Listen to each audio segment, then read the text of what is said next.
এই, আরে কি করছেন আপনি? মাথা ঠিক আছে আপনার? আমি প্রেগনেন্ট। আরে প্রবলেম নাই, বলে ফেলুন না। আপনি আমাকে বিয়ে করতে পারবেন? এই মিষ্টি জঙ্গলের মধ্যে এত সুন্দর পরি, কি আপু চুপচাপ কেন? শুধুমাত্র টাকার লোভে এই ছেলে আমার ভাগ্নিকে বিয়ে করেছে। তবে বিশ্বাস করুন, কৃতজ্ঞতা আর সম্পর্কের মূল্যতেই থাকে ভালোবাসার পারফেকশন।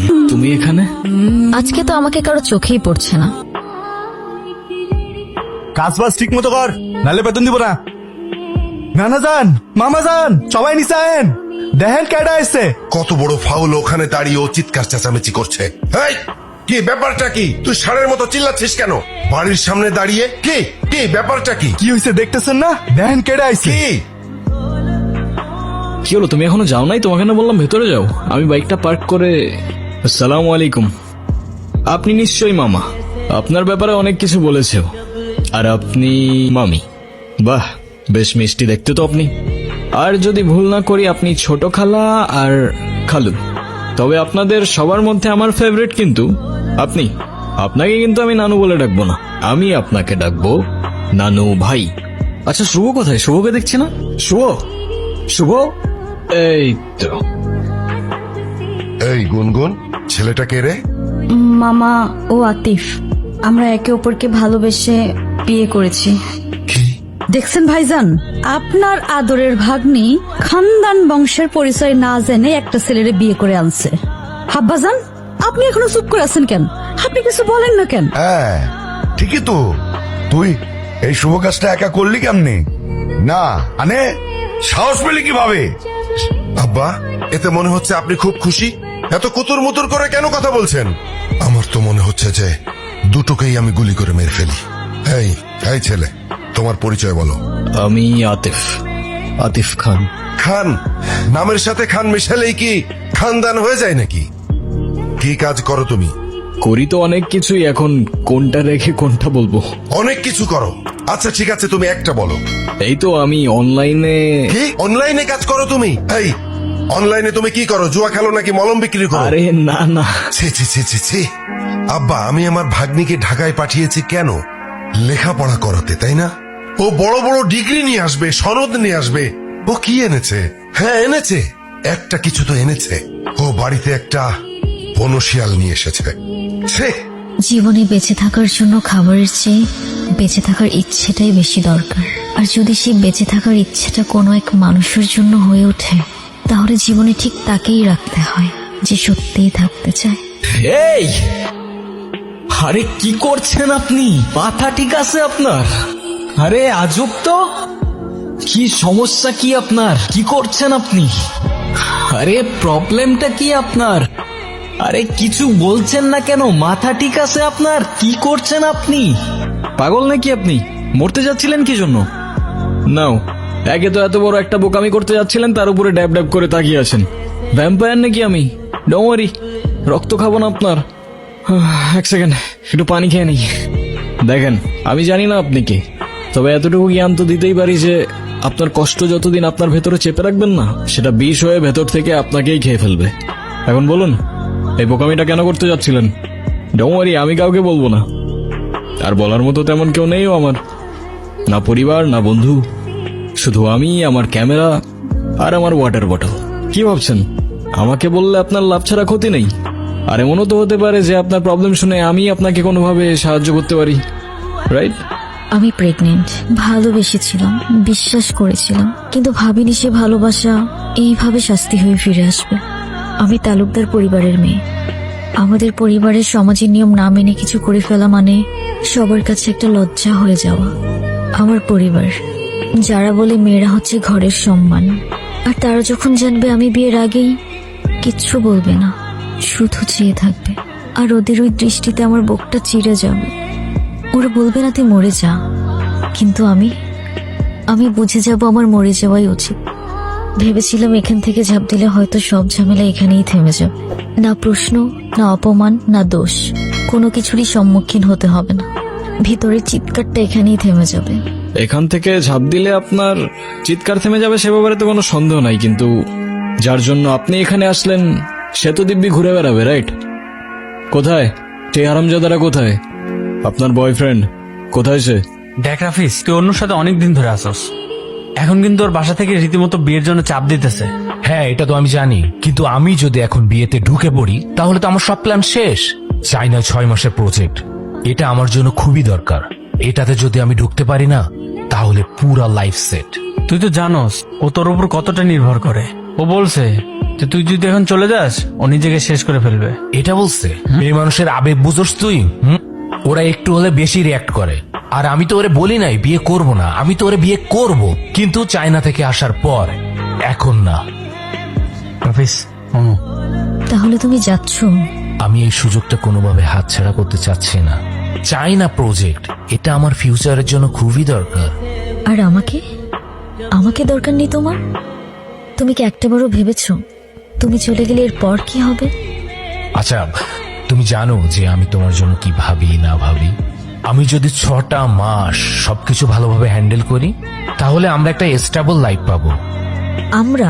তুমি তোমার লাইফটা গুছাচ্ছ, সেখানে আমি কোথাও নেই। যদিও আমি এর বিপক্ষে, কিন্তু আপনি চাইলে তো। একজন মায়ের পক্ষে নিজের সন্তানকে মেরে ফেলা এতটা সহজ না। তার হৃদস্পন্দন, তার প্রাণ এখন আমার শরীরে। আমি কিভাবে থামিয়ে দিব সে প্রাণ? বুঝলাম। আর তাই তো সেই প্রাণের সাথে সাথে নিজের প্রাণটাও থামিয়ে দিচ্ছিলেন।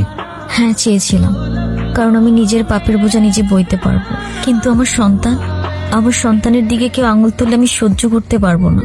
সবই বুঝলাম, কিন্তু এটা মনে রাখবেন যে আপনার ভুলের প্রায়শ্চিত্ত না সেই নিষ্পাপের জীবন দিয়ে হবে, আর না আপনার জীবন দিয়ে। It is what it is. জীবনের এই মুহূর্তে এসে আমি সত্যিই জানি না আমার কি করা উচিত, কোথায় যাওয়া উচিত। তাহলে আমি বলবো আপনি বাড়িতে চলে যান, কারণ সেটাই হবে যেটা আপনার তাকদিরে লেখা আছে। না, আমি বাড়িতে যেতে পারবো না। আপনি কি কিছু বলতে চাচ্ছিলেন? আরে প্রবলেম নাই, বলে ফেলুন না। আপনি আমাকে বিয়ে করতে পারবেন? হোয়াট? সত্যি না, মিথ্যে? আরে বুঝাই বলেন না, আমি কিছু বুঝতে পারতেছি না, মাথায় ঢুকতেছে না কিছু আমার। ধরুন আমি আপনাকে স্বামী সাজিয়ে আমাদের বাড়িতে নিয়ে গেলাম, কিছুদিন পর আপনি ওখান থেকে চলে যাবেন। তখন তো আমার সন্তানের পরিচয় নিয়ে কেউ প্রশ্ন তুলতে পারবে না। তারপর রাফিজ যখন আসবে তখন বিয়ে করে নিব। সরি, আমি আসলে বুঝতে পারছি না আমি কি বলছি না বলছি। আপনি কেনই বা আমার জন্য এত কিছু করবেন? সরি। আচ্ছা চলেন, আপনার জন্য মা হবেন না আপনি, একজন মায়ের জন্য এটুকু তো করাই যায়, বলেন? চলেন, আসেন আসেন, আর ভেবে লাভ নাই। পানি খাবো। কি? পানি খাবো। পানি?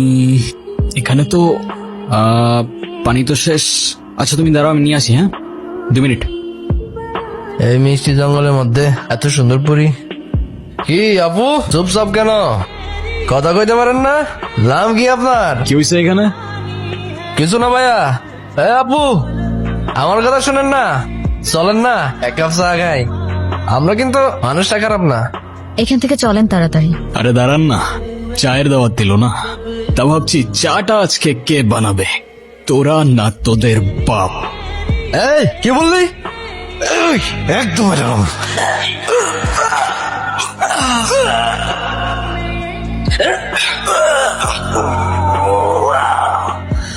কিরে, লিকারটা কেমন ছিল? করা ভাই। ভাই কি হয় আপনার? আমার ওয়াইফ। সম্পর্কের কিছু ডাক মাঝে মাঝে মানুষকে অদ্ভুত আনন্দ দেয়। আসলে যা সত্য সেটাই সুন্দর। আচ্ছা, এরকম মন খারাপ করে বসে থাকলে হবে? যা হবার তা তো হয়েই গেছে। গুনগুন তার পছন্দ মতো বিয়ে করেছে, এতে রাগ করার কি আছে? তুমি রাগ করো, অভিমান করো, আর যাই করো না কেন, এতে ওদের কিছু আসবে যাবে না। তুমি কেন ব্যাপারটা বুঝতে পারছো না? আমি শিওর এই ছেলে একজন ডিজিটাল জুয়ারি।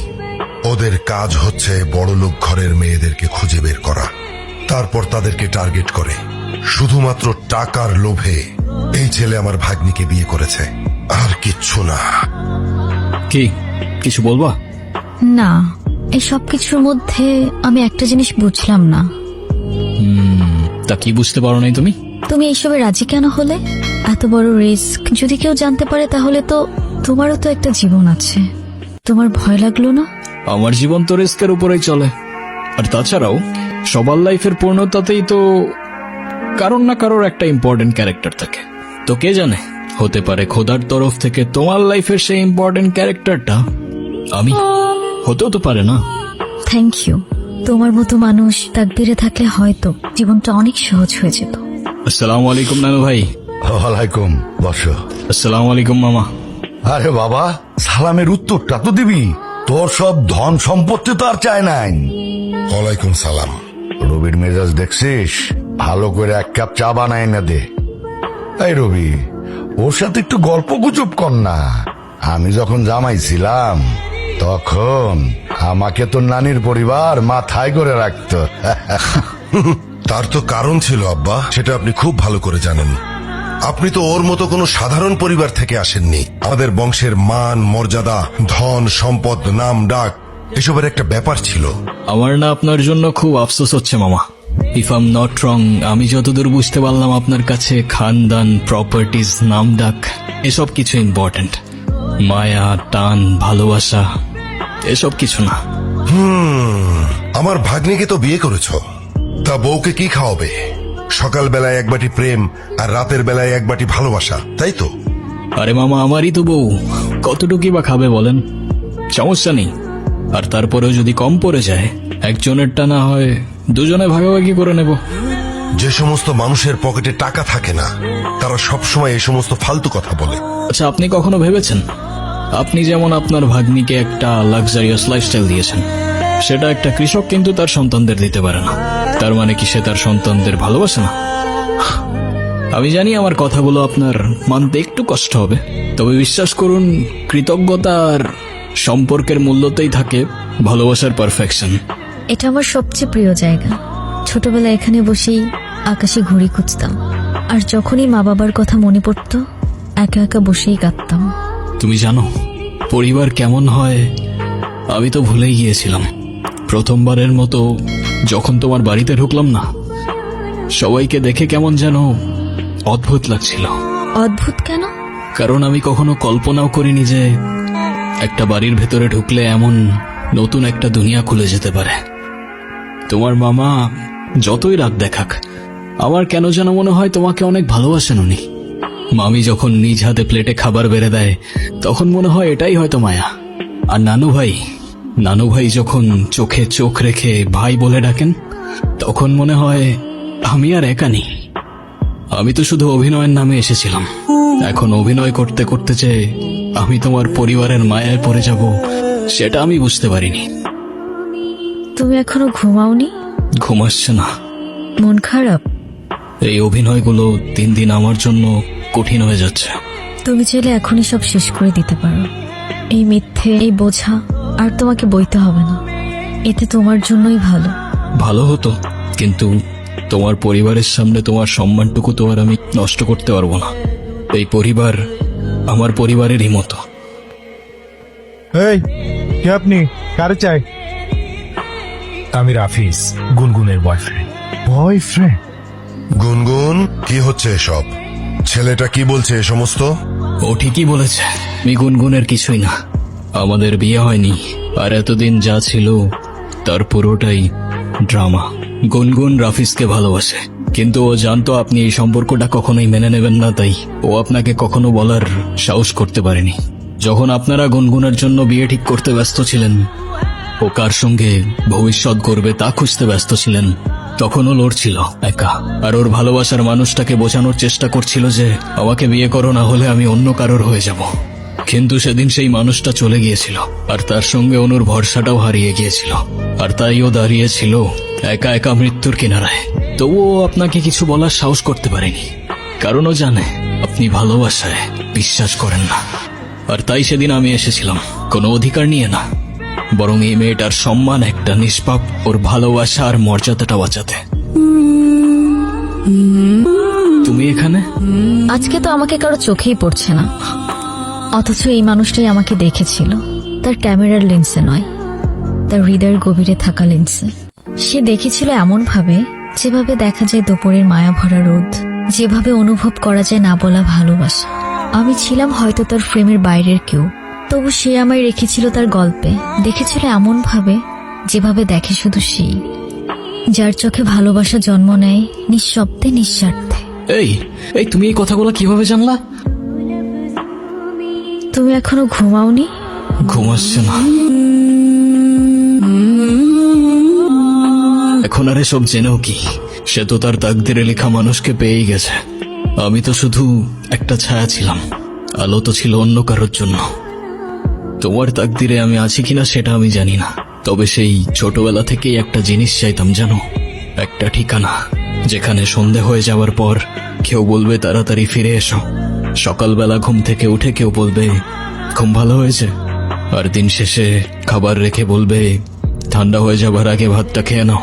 আচ্ছা, আমি যদি বলি এই মুহূর্তে তোমার ডায়েরিতে আমার জন্য কিছু লিখতে, তাহলে তুমি কি লিখবে? জিরো? আমি তোমার লাইফে জিরো? ডিপেন্ডস। এখন তুমি যদি জিরো মানে শূন্য দেখতে চাও তাহলে সেটাই, তবে আমার পয়েন্ট অফ ভিউটা একটু আলাদা। আমার পয়েন্ট অফ ভিউতে এই সিম্বল ছাড়া কোনো সংখ্যাই পরিপূর্ণ হয় না। Then zero means you complete me.